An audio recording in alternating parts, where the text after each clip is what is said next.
Hi, this is MSI Faz and welcome back to MSI Teaches Physics. আজকে আমরা chapter 2 that is Fluids and Solid Material Properties শিখব। Fluids and Solid Material Properties এর আজকের লেকচারে আমরা দেখব Archimedes Principle, আমরা শিখব upthrust and then we'll see drag as well. We'll also see the formula to calculate upthrust, কিছু question answers দেখব and then finally fluid flow and viscosity দেখে আজকের লেকচারটা আমরা শেষ করব। So without further ado, let's get into the lecture. So first of all, what is a fluid? A fluid is a liquid or a gas. So liquid বা গ্যাসেসদেরকে আমরা fluids বলতে পারি। So এই fluids বোঝার জন্য আমাদের সবার আগে বোঝা লাগবে হচ্ছে গিয়ে Archimedes principle. Archimedes principle বলে যে if an object is immersed in a fluid and equal volume of fluid is displaced, that this displaced fluid exerts an upward force on the object which is known as the upthrust. এখানে Archimedes principleটা বোঝানোর জন্য আমার কাছে একটা story আছে। So একটু story টাইমে চলে যাই আমরা। স্টোরি টাইমটা হচ্ছে গিয়ে obviously এটা একটা fictional story just to make you understand things better. The thing is দুইটা রাজা ছিল, they were fighting one another. একটা রাজা হেরে যায় ওয়ার হারার পর অপোজিং যে রাজাটা আছে, অপোজিং রাজার কাছে ও হচ্ছে গিয়ে ওর লাইফের জন্য বেক করে, আচ্ছা তুমি আমার কিংডমের যত গোল্ড আছে সব গোল্ড নিয়ে নাও, but in return you spare my life. So opposing রাজাটা বলে আচ্ছা ঠিক আছে, তোমার কাছে কত গোল্ড আছে আমাকে বলো, আমি দেখি তাহলে কিছু একটা করা যেতে পারে নাকি তোমারে।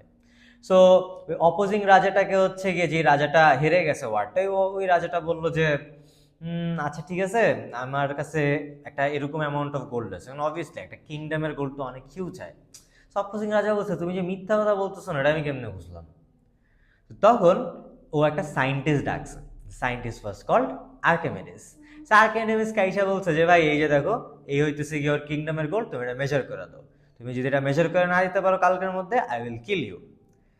সো দে ওয়ার লাইক যে ভাই কিরে ভাই, এত বেশি গোল তো আমার কাছে মেজার করা পসিবল না। ওই টাইমটা বেসিক্যালি অনেক আগের টাইম ছিল। সো ওই টাইমটার মধ্যে আমাদের এরকম ম্যাথ ব্যালেন্স ছিল না। সো ইজ লাইক কীভাবে মেজার করবো, মেজার করার তো কোনো ওয়ে পাইতেছি না। সো ডাজ দ্যাট মিন যে আর্কিমিডিস মরে যাবে? সো আর্কিমিডিস খুব স্যাড ছিল যে না ভাই, এত হিউজ অ্যামাউন্ট অফ গোল্ড আমার পক্ষে মেজার করা ইজ নট পসিবল। তো আর্কিমিডিস করলো কি, আর্কিমিডিস চিন্তা করলো স্যার কালকে তো মরেই যাবো, একটা কাজ করি, বাথটাবে গোসল করে মরি। দ্য থিং ইজ তখনকার টাইমে বাথটাবে গোসল করা ওয়াজ আ লাক্সারি, রাইট? সো তখন হয়তো কি এরকম পাবলিক বাথটাবস পাওয়া যেত, সবাই পাবলিক বাথটাবসে গোসল করতো। ইজ লাইক আচ্ছা ঠিক আছে, তাহলে আমরা পাবলিক বাথটাবে লাস্ট দিনের মতো গোসল করি, একটু লাক্সারিয়াস লাইফ লিড করে যাই, কালকে তো মরেই যাবো। So what he did was, ও গেল বাথটাবে। বাথটাবটা একদম পুরোপুরি ফিল্ড ছিল, and this is where the physics part comes in. এতক্ষণ পর্যন্ত কনটেক্সট দিলাম, now here is the physics part. So বাথটাবটা পুরোপুরি ফিল্ড ছিল। হ্যাঁ, আর্কিমিডিস ওয়াজ লাইক ঠিক আছে, শেষবারের মতো একটা গোসল করি, যাই বাথটাবটায় বসি। The moment he step in to the bathtub, ও দেখলো ওয়াটার স্পিল করে বাইরে পড়ে গেছে। অ্যান্ড দ্যাট স্ট্রাক হিম যে কিরে, আমি বাথটাবে ঢুকার সাথে সাথে পানিটা কেন পড়লো, আমি তো ওকে ওরকম কোনো ফোর্স দিইনি। So what he did was he got out of the water. When he got out of the water, he saw that the water level got down. And that struck him again যে কিরে, আমি যখন ঢুকলাম পানিটা উপরে উঠে পড়ে গেল, অ্যান্ড যখন নাকি আমি পানির থেকে বের হয়ে গেলাম, ওই সেম ভলিউমটা আমি দেখতেছি আবার কী হয়ে যাচ্ছে, নেমে যাচ্ছে। সো পরের বার আরও কেয়ারফুলি হচ্ছে এন্টার করছে, so that there is no force বা there is almost no force exerted on the water. So করলো কি, ও খুব আর কি মানে খুব কেয়ারফুলি ওয়াটারটা এন্টার করলো যেন স্পিল না করে জিনিসটা। ও স্টিল দেখলো যদি খুব কেয়ারফুলিও বসে, খুব একটা ফোর্স না দিও, স্টিল ওই সেম ভলিউম অফ ওয়াটারই উপরে উঠতেছে, অ্যান্ড ও বের হইল ওই সেম ভলিউম অফ ওয়াটারটাই আমাদের বাথটাব থেকে কমে যাচ্ছে।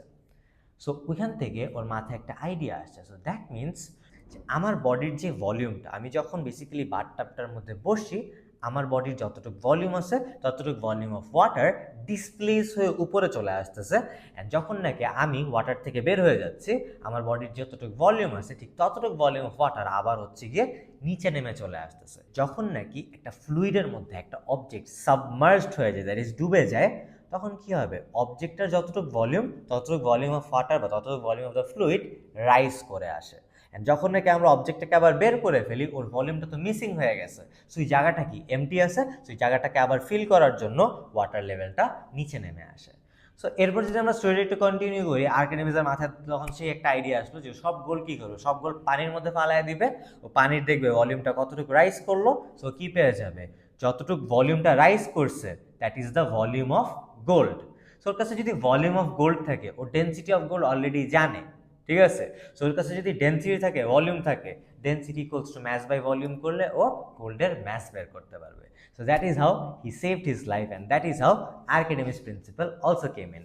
So Archimedes principle বলে যে একটা object if it is immersed in a fluid, that is যদি আমরা একটা অবজেক্টকে ওয়াটারের মধ্যে বা ফ্লুইডের মধ্যে সাবমার্জ করে রাখি, an equal volume of fluid is displaced, that is অবজেক্টের যতটুকু ভলিউম ঠিক ততটুকু ভলিউম অফ অবজেক্ট ততটুকু ভলিউম অফ ফ্লুইড কি হয়ে যাবে, ডিসপ্লেস হয়ে উপরে চলে আসবে। This displaced fluid exerts an upward force. So obviously পানিটা যে উপরে উঠতেছে, উপরে ওঠার জন্য একটা উপরের দিকে ফোর্স দরকার, আর this upward force is called the upthrust of the fluid. So always মাথায় রাখতে হবে যে upthrust always acts in the upward direction. এটা কিন্তু জাস্ট খালি ফ্লুইডস এর মধ্যে হবে, এটা জীবনেও সলিডস এর মধ্যে এক্সার্ট করে না। So when something floats on the surface of a fluid, এই যে একটা ওয়াটার দেখতেছি আমরা, ওয়াটারের মধ্যে একটা বোট ফ্লোট করতেছে, আমরা জানি কিছু হোক না হোক নিচে অলওয়েজ ওর ওয়েটটা কাজ করবে। এখন এই যে ওয়েটটা যে কাজ করতেছে, ফ্লোট করার জন্য আমরা স্ট্যাটিক ইকুইলিব্রিয়ামে শিখছি যে একটা আপওয়ার্ড ফোর্সও থাকতে হয়। This upward force is called the upthrust. এখন কেন এই আপথ্রাস্টটা আসতেছে, বিকজ এই যে আমরা দেখতে পারতেছি some of the boat is submerged into the water. Submerged হওয়ার কারণে কি হয়েছে, ওয়াটারটা ওকে একটা upward force দিচ্ছে। This upward force is called the upthrust. So I hope you guys understood upthrust. Obviously storyটা একটু fiction so that you guys understand it better, because story বললে মনে রাখা easier হয়। So I hope you got what upthrust is. Now এবার একটু upthrust নিয়ে আরো কথা বলি। So upthrust increases with increase in depth, so as the amount of fluid displaced increases. So obviously যত বেশি হচ্ছে গিয়ে ফ্লুইডটা সাবমার্জ হয়ে থাকবে, তত বেশি কি হবে, ও ভলিউম ডিসপ্লেস করতে পারবে, আর ভলিউম ডিসপ্লেস যত বেশি হবে আমার আপথ্রাস্টও তত বেশি হতে থাকবে। So as the depth of the fluid increases, ও কি করতেছে, ও নিজেকে বেশি সাবমার্জ করতেছে, আর নিজেকে বেশি সাবমার্জ করলে আপথ্রাস্টটা ওর বেশি এক্সার্টেড হবে। দেন আমাদেরকে বলতেছে যে source of upthrust here is pressure difference. যত আমরা নিচে নামতেছি প্রেশার ডিফারেন্স বাড়তেছে, আর এই প্রেশার ডিফারেন্স বাড়ার কারণে আমাদের আপথ্রাস্টটা বেড়ে যাইতেছে। Now if you go to the formula for upthrust, আপথ্রাস্টের formula is upthrust is equals to density of the fluid into volume of the fluid displaced into gravitational field strength.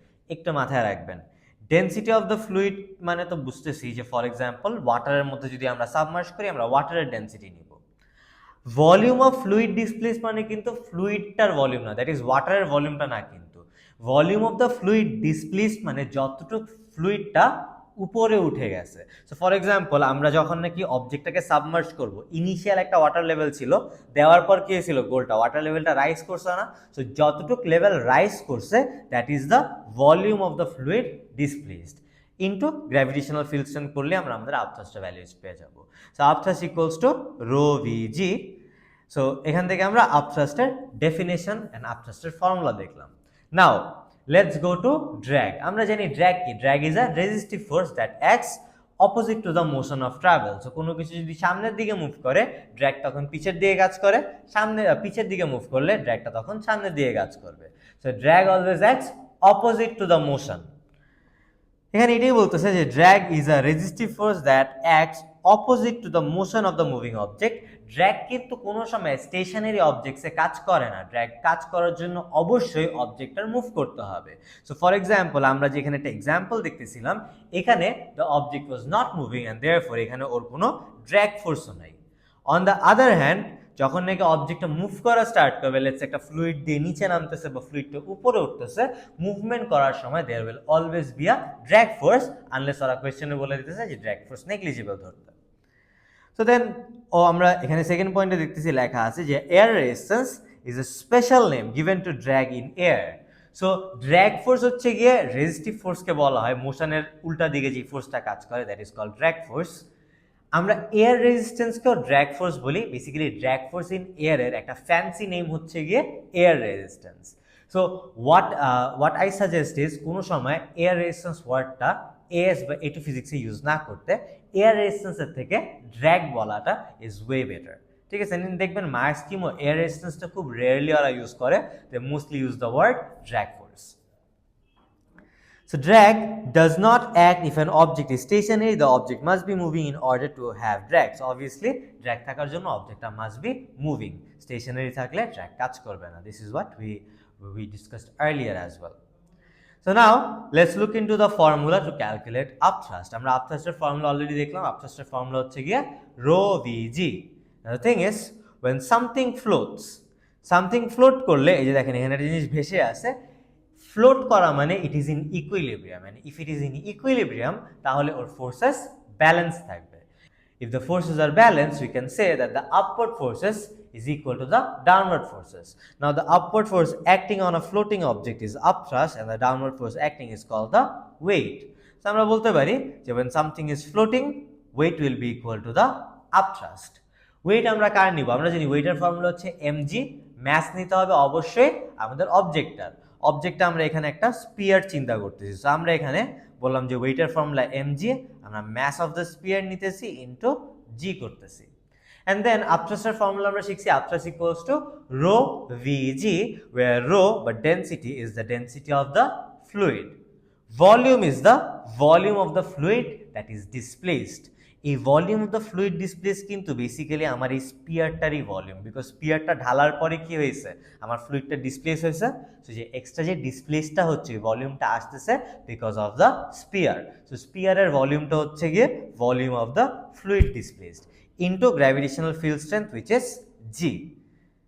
So এখানে আমরা বলতেছি এই যে when the object is less dense than the liquid it will float. So অবজেক্টটার density যদি ফ্লুইডের density থেকে কম হয়, দ্যাট ইজ ফ্লুইডের ডেনসিটি বেশি আছে, আমরা একটা জিনিস করতে পারি, we know density equals to mass by volume. So আমরা ম্যাসকে কি বলতে পারি, ম্যাসকে আমরা ডেনসিটি ইনটু ভলিউম বলতে পারি। সো আমরা ম্যাস অফ দ্য স্পিয়ারের জায়গায় এটাকে ডেনসিটি অফ দ্য স্পিয়ার, আমি এটা এখানে লিখেই ফেলি। সো আমরা এটাকে density of the sphere into volume of the sphere into g বলতে পারি, is equal to density of the fluid into volume of the fluid displaced into g বলতে পারি। Now if you look carefully, আমাদের g আমরা কেটে দিতে পারি। And আমরা বলতেছিলাম যে যতটুকু স্পিয়ারের ভলিউম হবে, যদি পুরোপুরি সাবমার্জ থাকে, ফ্লুইড ডিসপ্লেসডের ভলিউমটাও কি এক্স্যাক্টলি সেম হওয়া উচিত। সো এরাও বেসিক্যালি কাটাকাটি হয়ে যায়। সো আমরা যদি দেখি দুইটা ডেনসিটি যখন ইকুয়াল হবে, দুইটা ডেনসিটি ইকুয়াল হলে তখন ওরা ফ্লোট করে, ঠিক আছে, মানে এক্স্যাক্টলি ভেসে থাকে। এখন লেটস সে আমরা স্পিয়ারটা চাই, স্পিয়ারটা যেন নিচে চলে যাক। স্পিয়ারটা নিচে যাওয়ার জন্য স্পিয়ারটার ডেনসিটি বা স্পিয়ারটার হেভি বেশি হইতে হবে। সো স্পিয়ারের ডেনসিটি যদি ফ্লুইডের থেকে বেশি হয় তখন আমরা দেখব স্পিয়ারটা নিচে চলে যাইতেছে। অ্যান্ড যদি আমরা দেখি স্পিয়ারের ডেনসিটি কম, তখন আমরা দেখব স্পিয়ারটা উপরে উঠতেছে বা ফ্লোট করে আছে। সো ফ্লোট করে থাকার জন্য ওর ডেনসিটিটা বা স্পিয়ারের ডেনসিটিটা ইকুয়াল টু দ্য ফ্লুইড হইতে হবে অথবা লেস দেন দ্য ফ্লুইড হইতে হবে। So less than equal to যদি স্পিয়ারটার ডেনসিটি, তাহলে the object will float.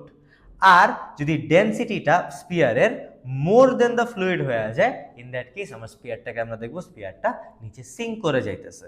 So আমরা এটাই এখানে দুইটা পয়েন্টে বলছি যে when the object is less dense than the liquid it will float, and when the object is more dense than the liquid it will sink. So I hope you guys understood this thing. এটি আমরা basically যে উপরে যেই ডিরাইভেশনটা ছিল এটি আমরা এখানে করছি, and we explain this thing. যাই হোক, if density of the fluid is greater than the density of the sphere will not displace the fluid much. So যদি ফ্লুইডের ডেনসিটি খুব একটা বেশি হয়, স্পিয়ার একটা কম হয়, তখন কি হবে, স্পিয়ারটা মোস্টলি উপরে থাকার ট্রাই করবে, আর উপরে থাকতে গেলে কি হবে, ও খুব একটা ফ্লুইডকে ডিসপ্লেস করতে হবে না। So fluid displaced will decrease. On the other hand, যদি আমাদের স্পিয়ারের ডেনসিটি বেশি হয় ফ্লুইডটার থেকে, তখন কি most of the sphere displaced হয়ে যাবে, so volume of the displaced water তখন বেড়ে যাবে। So the sphere displaces a lot of fluid and starts to sink, so এই যে আমার fluid displaced will increase if the sphere has a greater density than the fluid. So I hope that makes sense. Then আমরা একটা কোয়েশ্চেনে চলে আসি। So এখানে আমাকে বলছে 3 identical spheres are placed in 3 different liquids with different densities. Find which liquid is the most dense and which one is less dense. সেখানে আমরা দেখতে পাচ্ছি তিনটা ডিফারেন্ট ফ্লুইডে আমরা সেম আইডেন্টিক্যাল স্পিয়ার রাখছি। আমাদের ফার্স্ট লিকুইডটার ডেনসিটিকে আমরা ডেনসিটি অফ এ বলতেছি, আর এখানে বলটা হাফ ওয়ে সিঙ্ক করতে পারছে। অন দ্য আদার হ্যান্ড বিতে ও একদম খুবই কম সিঙ্ক করছে, বা বেসিক্যালি ওর ফ্লুইড ডিসপ্লেসটা খুবই কম, এখানে ভলিউমটা। লিকুইড সিতে দেখতে পারতেছি এখানে অনেক বেশি হচ্ছে গিয়া ফ্লুইড ডিসপ্লেস হয়ে গেছে। সো এখান থেকে আমি আপনাদেরকে আস্ক করছি যে ভাই তিনটার মধ্যে কোনটার ডেন্সিটি সব থেকে বেশি হবে, কোনটার ডেন্সিটি সব থেকে কম হবে, লিকুইডটার বা ফ্লুইডটার। সো অবভিয়াসলি আমরা জানি যদি লিকুইডটা বা আমাদের ফ্লুইডটার ডেন্সিটি বেশি হয় তাহলে আমার স্পিয়ারটাকে অনেক বেশি উপরে থাকবে, খুব একটা ভলিউম ডিসপ্লেসড হবে না। উই ক্যান ক্লিয়ারলি সি এখানে কি হচ্ছে না, খুব একটা ভলিউম ডিসপ্লেস করতে পারতেছে না। দিস ইজ বিকজ এই লিকুইডটা এত বেশি ডেন্স যে ওর ভিতর দিয়ে আমার স্পিয়ারটা এন্টার করতে পারতেছে না। সো আমরা বলতে পারি যে আমার বি এর ডেন্সিটি সব থেকে বেশি, বিকজ এখানে আমার ফ্লুইড ডিসপ্লেসটা সব থেকে কম আছে। অন দ্য আদার হ্যান্ড আমরা দেখতেছি সিতে সব থেকে বেশি ফ্লুইড কি হয়ে গেছে, ডিসপ্লেস হয়ে গেছে। আর ফ্লুইড বেশি বেশি ডিসপ্লেসড হয়ে যাওয়া মানে সি এর ডেন্সিটি বা সি এর ফ্লুইডটার ডেন্সিটি সব থেকে লিস্ট আছে। So over here we have a question, যেখানে নাকি আমরা দেখতেছি ডিফারেন্ট ডেন্সিটিস আমাদেরকে দেওয়া আছে, আমাদেরকে একটা বোর্ড দেওয়া আছে। এখন বোর্ডটাকে আমরা একটা কিউবয়েড হিসেবে চিন্তা করে নিচ্ছি, আর বোর্ডটার ওরা ওয়েট বলে দিছে 250,000, অ্যান্ড বোর্ডটা বা কিউবয়েডটার লেন্থ দিয়ে দিছে, উইথ দিয়ে দিছে, আমাদেরকে একটা হাইট বের করতে বলছে। This is not the height of the cuboid, this is the height ও যতটুকু সাবমার্জ আছে সেই হাইটটা। সো পার্ট এতে বলতেছে to what depth must the boat emerge to stay afloat, that is ওর হাইটটা কতটুকু হওয়া লাগবে for it to remain floating. এখন আমরা জানি কোনো কিছু ফ্লোট করতে হইলে ওর ওয়েট আর উপরের আপথ্রাস্টটা ইকুয়াল অ্যান্ড অপোজিট হইতে হয়। সবার আগে আমরা লিখব যে ফর ইট টু ফ্লোট আমাদের আপথ্রাস্টটা will be equal to the weight. আপথ্রাস্টের ফর্মুলা শিখছি density of the fluid into volume of the fluid displaced into g, আর ওয়েটটা W. Now the thing is আমাদেরকে ওয়েটটা বলে দিছিল 250,000। সো আমরা আমাদের ওয়েটের জায়গায় 250,000 প্লেস করে দিলাম। এখন আমাদের লেফট সাইডে ডেন্সিটি অফ দ্য ফ্লুইড লাগবে। অবভিয়াসলি এখানে আমরা ধরে নিচ্ছি যে জিনিসটা হইতেছে গিয়ে ওয়াটারের মধ্যে আছে, ওয়াটারের মধ্যে থাকলে ডেন্সিটি অফ ওয়াটার কত, 1000। সো আমরা ফ্লুইডের ডেন্সিটির জায়গায় 1000 ইউজ করতেছি। ভলিউমটা আমরা কিন্তু জানি না, ঠিক আছে, because we do not know the height, right, যে কতটুক সাবমার্জড হয়েছে। ও বাই দ্য ওয়ে, এই যে এখানে যে volume of the fluid displaced বা আমরা যে ভলিউমটা ধরতেছি, দিস ইজ দ্য ভলিউম ও যতটুক সাবমার্জ হয়েছে। This is not the total volume of the cuboid, this is the volume ও যতটুক পানির নিচে আছে ঠিক ততটুক পার্টের ভলিউমটা আমরা বের করতেছি, because volume of the fluid displace মানে ও ওয়াটারটাকে যতটুক ডিসপ্লেস করতে পারছে। সো এটাকে ভি রাখলাম, জি এর ভ্যালু 9.81, এখান থেকে আমরা ভি পেয়ে যাব। নাও উই নো একটা কিউবয়েডের ভলিউমের ফর্মুলা হচ্ছে length into breadth into height. আমরা অলরেডি ভলিউমের ভ্যালু জানি, লেন্থ জানি, ব্রেথ জানি। এই যে this is the length 25, with বা ব্রেথটা হচ্ছে গিয়ে 10, we have to calculate the height. So আমরা যদি হাইটটা ক্যালকুলেট করি, হাইটটা 0.1 মিটার্স আসবে, which is around 10 centimetres. So ও 10 সেন্টিমিটার্স হচ্ছে গিয়ে ডুবে আছে, অ্যান্ড এই 10 সেন্টিমিটার্স ডুবে থাকলে ইট স্টেজ আফ্লোট। দেন আমাদেরকে বলছে যে the boat goes to the Indian ocean. Indian ওশানে যাচ্ছে মানে এখনো সি ওয়াটারে এন্টার করলো। Find how much the boat rises. So আমরা দেখতেছি সি ওয়াটারের ডেন্সিটি একটু বেশি। যদি ফ্লুইডের ডেন্সিটি বেশি থাকে তখন volume of the fluid displace কি একটু কমে যায়। সো যেই বোটটা আগে অনেক নিচে ছিল সেটা কি হবে, হালকা একটু উপরে উঠে যাবে। সো কতটুকু উপরে উঠলো সেই হাইটটা এবার বের করতে বলছে। সেটা বের করার জন্য আগে আমার বের করতে হবে যে সি ওয়াটারে ও কতটুকু সাবমার্জ থাকে, দ্যাট ইজ সি ওয়াটারে ওর হাইটটা কত। আমরা সেম প্রসেসটা ফলো করব, ওয়েট ইকুয়ালস টু আপথ্রাস্ট করে আগে ভলিউম বের করলাম, অ্যান্ড আমরা এখানে আপথ্রাস্টের ডেন্সিটির জায়গায় ডেন্সিটি অফ সি ওয়াটার নিব, উইচ ইজ 1200। দেন আমাদের কাছে যদি ভলিউম অফ দ্য কিউবয়েড থাকে, আমরা V is equals to L into B into H করে we can calculate the new height. So new height হচ্ছে 8 সেন্টিমিটার্স। সো আগেও 10 centimetre submerge ছিল, এই যে পার্টেতে আমরা দেখছিলাম যে ও নর্মাল ওয়াটারে 10 সেন্টিমিটার হচ্ছে গিয়ে সাবমার্জ থাকে। এইবার সি ওয়াটারে আসার কারণে কি হলো, হালকা একটু উঠে এখন 8 সেন্টিমিটার সাবমার্জড আছে। তাহলে উঠলো কত, 10 থেকে 8-এ যাওয়ার জন্য ও ইনক্রিজ করছে বা ওর রাইজটা হয়েছে around 2 সেন্টিমিটার্সের। So I hope that makes sense. If we are done with this, then let's look into this question. And এই কোয়েশ্চেনটাও একটু একটা ট্রিকি একটা কোয়েশ্চেন। এটা দেখেন, এখানে আমরা দেখতেছি একটা স্পিয়ার আছে, স্পিয়ারটাকে আমরা একটা স্ট্রিং দিয়ে এরকম ধরে রাখছি and it is remaining in equilibrium বা it is remaining stationary at this point. So stationary থাকা মানে অবভিয়াসলি নিচে ফার্স্ট অফ অল ওয়েট কাজ করতেছে, যেহেতু স্ট্রিং দিয়ে ধরে রাখছি উপরে ওর টেনশন কাজ করবে, আর একটা ওয়াটারের মধ্যে যেহেতু ওকে সাবমার্জ করে রাখছি, ফ্লুইডের মধ্যে সাবমার্জ থাকলে উপরের দিকে অলওয়েজ একটা আপথ্রাস্ট কাজ করবে। সো যেহেতু ইকুইলিব্রিয়ামে আছে উই ক্যান সে যে ওর আপথ্রাস্ট আর tension will be equal to ওর ওয়েট। না আমার কাছে ইনফরমেশন দেওয়া আছে কোয়েশ্চেনে, ওর ডায়ামিটারটা দেওয়া আছে and we have the density of the sphere as well, we have to calculate the tension. আর আমাকে বলছে mass and volume of the স্ট্রিংকে নেগলিজিবল ধরতে। সবার আগে আমরা জানি যে এখানে আমাদের weight equals to upthrust plus tension করা লাগবে। Weight equals to upthrust plus tension করার জন্য সবার আগে let's calculate the weight and let's calculate the upthrust. So weight calculate করার ফর্মুলা হচ্ছে m into g. Do we have the mass? We do not have the mass. We have the diameter, we have the sphere's density. Now the thing is, যেহেতু density দেওয়া আছে, আমরা ডেন্সিটির একটা formula কি শিখছি, density is equals to mass by volume. So আমরা যদি স্পিয়ারের ভলিউম বের করতে পারি, ডেন্সিটি দেওয়া আছে, we can calculate its mass. একটা স্পিয়ারের ভলিউমের ফর্মুলা হচ্ছে 4/3 পাই আর cube. Now since we know the diameter as 1.8 centimetres, ও রেডিয়াস হবে 1.8 ডিভাইড বাই 2।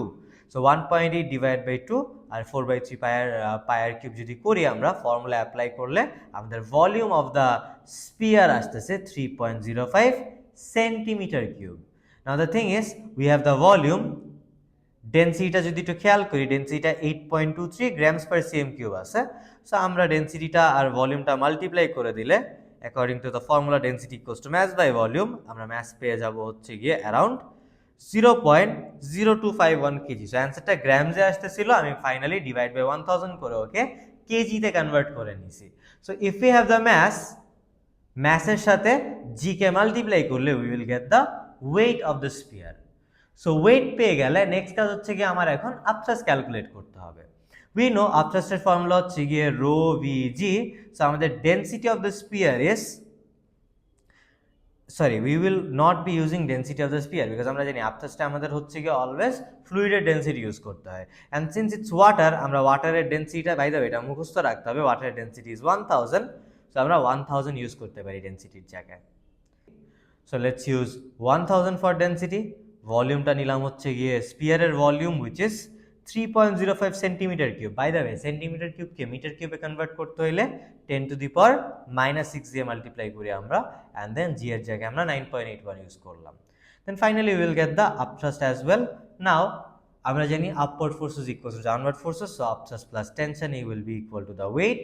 টেনশনকে যদি সাবজেক্ট করে দিই, টেনশনকে সাবজেক্ট করে দিলে ওয়েট মাইনাস আপথ্রাস্টের ভ্যালুসগুলো পুট করে দিলে we will get the tension in the string. So I hope you guys got this. Now they say that replace the water with another liquid such that T becomes 0 and then calculate the density of the liquid. So আমরা কি করতেছি, ওয়াটারটাকে একটা another liquid দিয়ে হচ্ছে কি change করে দিয়েছি। So density কি হয়ে গেছে, চেঞ্জ হয়ে গেছে obviously, and as a result টেনশনটা ওরা বলতেছে 0 হয়ে গেছে। সো আমরা আগে দেখছিলাম আমাদের আগে upthrust plus tension equals to weight হচ্ছিল, টেনশন 0 হয়ে যাওয়া মানে এখন আপথ্রাস্ট ইকুয়ালস টু ওয়েট হবে। আপথ্রাস্টের ফর্মুলা রো ভি জি আর আমাদের ওয়েটের formula mass of the sphere into G. এখানে আমরা জি জি কেটে দিতে পারবো। ম্যাস অফ দ্য স্পিয়ারকে আমরা চাইলে কি বলতে পারি, ম্যাস অফ দ্য স্পিয়ারকে আমরা চাইলে density of the sphere into volume of the sphere বলতে পারি according to the formula density is equals to mass by volume. So ম্যাসকে সাবজেক্ট করলে এটা ডেন্সিটি ইন্টু ভলিউম আসতেছে। সো স্পিয়ারের ম্যাসকে আমরা density of the sphere into volume of the sphere বলতেছি। এখন যেহেতু অবজেক্টটা পুরোপুরি সাবমার্জড আছে, অবজেক্টটার যতটুকু ভলিউম হবে that is the volume of the fluid displace. আমরা যেটা করতেছি, আমরা volume of the fluid displace আর ভলিউম অফ দ্য স্পিয়ারকে ক্যান্সেল আউট করে ফেলতেছি। ক্যান্সেল আউট করলে উই সি যে আমার ফ্লুইডের ভলিউম আর স্পিয়ারের volume is exactly equal. So যেহেতু স্পিয়ারের ভলিউম 8.23 বলা ছিল, সো আমার ফ্লুইডের ডেন্সিটিটাও 8.23 গ্রামস পার সিএম কিউব হবে। এবার let's get into fluid flow. So fluids flow around an object in two ways. একটা হচ্ছে গিয়ে ল্যামিনার ফ্লো, যেটাকে আমরা অলসো স্ট্রিমলাইন ফ্লো বলি, অ্যান্ড দেন আরেকটা আছে হচ্ছে গিয়ে আমাদের টার্বুলেন্ট ফ্লো। ল্যামিনার ফ্লোতে বলতেছে definition is when the layers of a fluid travel parallel to each other with similar speeds without overlapping with each other we say laminar flow occurs. So যদি আমার ফ্লুইডের লেয়ার্সগুলো parallel to one another থাকে আর ওদের মাঝখানে কোনো intersection না থাকে, in that case আমরা এটাকে একটা ল্যামিনার ফ্লো বলতে পারি বা স্ট্রিমলাইন ফ্লো বলতে পারি। অ্যান্ড টার্বুলেন্ট ফ্লোতে হচ্ছে লেয়ার্সগুলো মিক্স করবে, অ্যান্ড লেয়ার্সগুলো মিক্স করলে there will be a certain change in speed and direction, and এটাকেই আমরা টার্বুলেন্ট ফ্লো বলি। So a visual representation look something like this. Laminar ফ্লোতে as we can see the layers are parallel to one another, so এর জন্য we are using this sign parallel to one another, and ওরা মোটামুটি equidistant আছে, but equidistant is not a condition here. আমার main জিনিসটা হচ্ছে লাইনসগুলো parallel হইতে হবে, they will not intersect with one another, therefore ওদের স্পিডসগুলো সিমিলার হবে। On the other hand, turbulent ফ্লোতে as we can see the layers are mixing with one another, আর লেয়ার্সগুলো মিক্স করলে বেসিক্যালি এরকম they will start to combine with one another আর এরকম একটা টার্বুলেন্স ক্রিয়েট করে, and this is called turbulent flow. Turbulent flow provides more drag by resistance than streamline by laminar flow. So obviously this kind of makes sense because as we can see এখানে অনেকগুলো layers একসাথে mix করে আছে, and like এখানে আমার রেজিস্ট্যান্সটা বেশি কাজ করতে পারে কম্পেয়ার টু দিস প্লেস। এখানে যেহেতু লেয়ার্সগুলো একটা একটা সিঙ্গেল এসে হিট করতেছে রেজিস্ট্যান্স কম থাকবে। অন দ্য আদার হ্যান্ড এখানে যেহেতু অনেকগুলো লেয়ার্স একসাথে এসে হিট করতেছে দেয়ারফর এই জায়গায় রেজিস্ট্যান্স আমরা বেশি পাবো। দেন আমরা এখানে দেখতেছি যে 5 layers of water flowing through a pipe. এখানে যদি একটু খেয়াল করি এই যে এটা একটা পাইপ, পাইপ থেকে 5টা লেয়ারে লিকুইড ফ্লো করতেছে।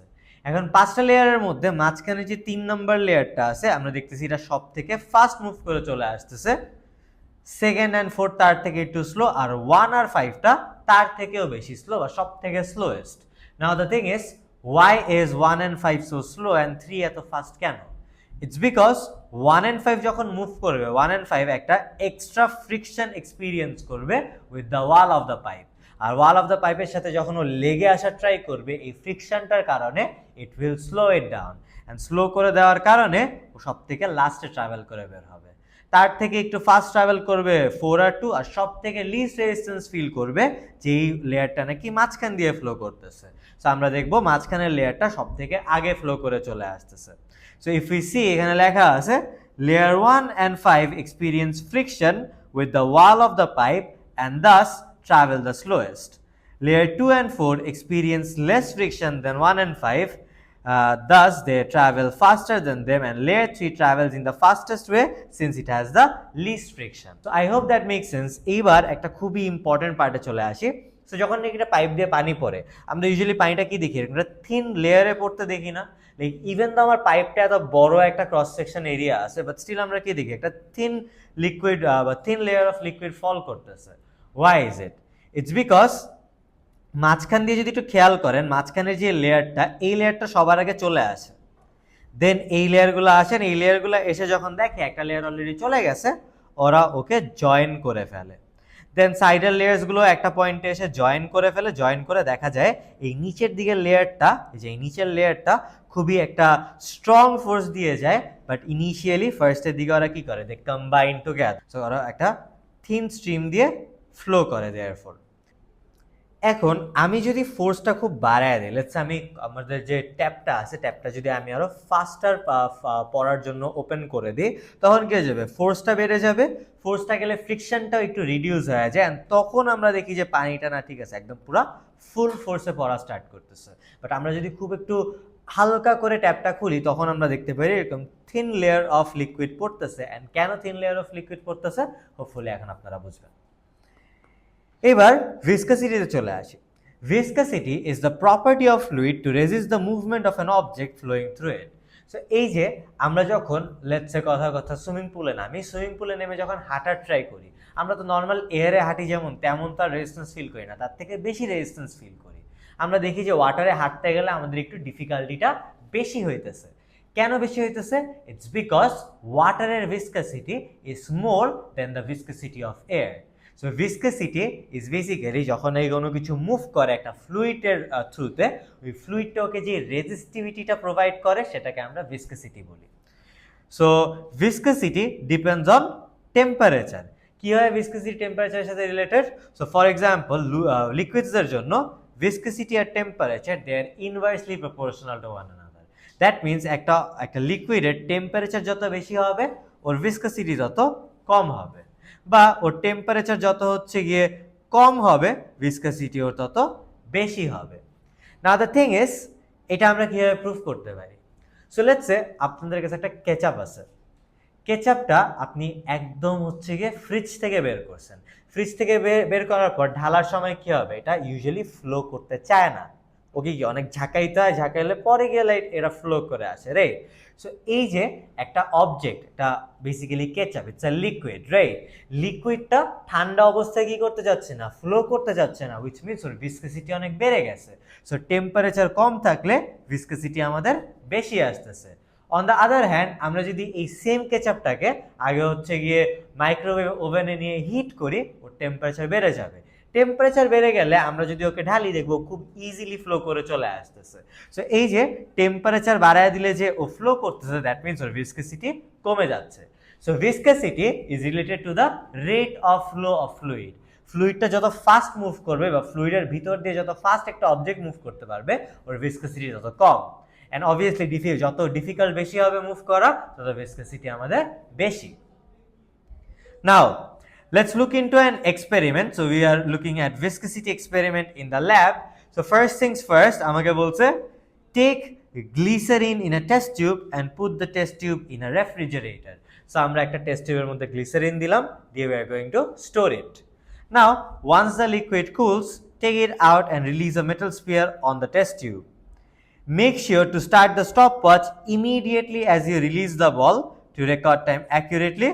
Once the ball reaches the bottom of the test tube, record the time. Then take some time and let the liquid reach room temperature. Repeat the experiment and calculate the time. We will see that the ball takes less time in the second attempt. So what they're trying to do is, initially ফ্রিজে রেখে দিব আমরা গ্লিসারিনটাকে with the test tube. So গ্লিসারিনটা ঠান্ডা হয়ে যাবে, right? ঠান্ডা হয়ে গেলে এবার যদি হচ্ছে গিয়ে আমরা একটা মেটাল স্পিয়ারকে ড্রপ করি, দেখেন মেটাল স্পিয়ারটাকে যখন নাকি আমরা লিকুইডের মধ্যে এন্টার করব, we will start our stop watch, and যখন নাকি মেটাল স্পিয়ারটা ফল করে এই একদম ফ্লোরে হিট করবে বা হচ্ছে গিয়ে একদম বটম অফ দ্য টিউবে হিট করবে, তখন আমরা আমাদের টাইমারটা অফ করে দিব। তাহলে we can know the time the spear took to travel this distance, right? So এই টাইমটাকে আমি T1 বললাম। এখন এখানে initial temperature of the liquid was let's say -5 degree Celsius. এবার আমি ওকে কিছুক্ষণ রেখে দিলাম, রুম টেম্পারেচারে রেখে দিলে it will gain some of the energy, আর এনার্জি গেইন করে ওর টেম্পারেচার বাড়ায় ফেললো, দ্যাট ইজ রুম টেম্পারেচারে চলে আসলো। রুম টেম্পারেচারে চলে আসলে আমরা যদি সেম এক্সপেরিমেন্টটা আবার করি, what we will see is, যেহেতু এখানে টেম্পারেচার বেড়ে গেছে, আমরা জানি লিকুইডসের জন্য টেম্পারেচার আর viscosity inversely proportional. So temperature বেড়ে গেলে ভিসকোসিটিটা আমাদের কমে যাবে, আর ভিসকোসিটি কমে গেলে এখন কি ফ্লোটা ফাস্টার হবে। ফ্লো ফাস্টার হলে আমরা দেখব আমাদের এবার যে টাইমটা আসবে, this time will be less than the initial time, that is T2 will be less than T1, and this basically proves যে অ্যাকচুয়ালি লিকুইডদের জন্য ভিসকোসিটি আর টেম্পারেচার যে inversely proportional. On the other hand গ্যাসেসদের জন্য কিন্তু উল্টা ব্যাপারটা, গ্যাসেসদের জন্য ভিসকোসিটি আর temperature they are directly proportional. So যত বেশি টেম্পারেচার বাড়াবো আমার ভিসকোসিটি তত বেড়ে যাবে। So that make sense, let's look into the last part for today, and that is hydrometer. What is a hydrometer? It is a device that can be used to calculate the density অথবা viscosity of a liquid. It looks something like this, আর এইটা mostly আমাদের দেশে আমরা একটা ভোক্তা অধিদপ্তর নামে একটা ডিপার্টমেন্ট আছে গভর্নমেন্টের, ওরা হচ্ছে এটা মোস্টলি ইউজ করে থাকে। সি যে আচ্ছা তেলের পাম্পসে যে আমরা ফুয়েলটা দিচ্ছি, ঠিক আছে, ফুয়েলটাকে অ্যাকচুয়ালি যে ফুয়েলটা বলতেছে সেই ফুয়েলটা নাকি। সো ফর এক্সাম্পল ফুয়েল অনেক ধরনের হতে পারে, এলপিজি হতে পারে, ডিজেল হতে পারে, কেরোসিন হতে পারে। এখন উই নো এখানে সব থেকে কম দাম হচ্ছে গিয়ে ডিজেলের, দেন হচ্ছে গিয়ে মোস্টলি এলপিজি, অ্যান্ড দেন হচ্ছে গিয়ে কেরোসিন, রাইট? এভাবে যদি যায় ব্যাপারটা, আমাদের একটু দেখেন এই আমাদের হাইড্রোমিটারের মধ্যে ডিফারেন্ট এরকম মার্কস আছে, এগুলো হচ্ছে ডিফারেন্ট ডেন্সিটিজের মার্ক, রাইট? যেমন স্কেলের মধ্যে লেন্থের একটা মেজারমেন্ট থাকে, ফর এক্সাম্পল এই যে আমাদের যে স্কেলগুলোর মধ্যে যেমন এরকম একটা ক্যালিব্রেশনস থাকে, ক্যালিব্রেশনসগুলো হয় হচ্ছে গিয়ে লেন্থের। সিমিলারলি হাইড্রোমিটারে ডেনসিটি বা ভিস্কোসিটির হচ্ছে গিয়ে এরকম একটা স্কেল করা থাকে। সো আমরা যদি লিকুইডটার মধ্যে বেসিক্যালি হাইড্রোমিটারটাকে ছেড়ে দিই, ও যেই লেভেলে আইসে স্টেশনারি হবে সেই লেভেলটা আমরা রিড করে আমরা লিকুইডটার ডেনসিটিটা আইডেন্টিফাই করতে পারবো। সো এখানে এরকম লিকুইডের ডেনসিটি আইডেন্টিফাই করে করে আমরা বুঝতে পারি যে আচ্ছা লিকুইডটাকে অ্যাকচুয়ালি একটা এলপিজি হবে নাকি ডিজেল হবে নাকি কেরোসিন হবে। সো ফর এক্সাম্পল কেরোসিন হইলে হচ্ছে কি থার্ড নাম্বারটা আসার কথা, বাট আমরা দেখতেছি আসছে সেকেন্ড নাম্বারটায়। তার মানে কি? তার মানে দ্যাট ওয়াজ নট কেরোসিন। তেলের পাম্পরা যেটাকে কেরোসিন বলতেছে that is not kerosene, and তখনই হচ্ছে ওদেরকে কি করবে? তখনই ওদেরকে ফাইন করতে পারবে। So this device can be used to check the density of fluids. So if that makes sense, that will be all for today. I hope you understood everything. Like, comment and share, and see you in the next class.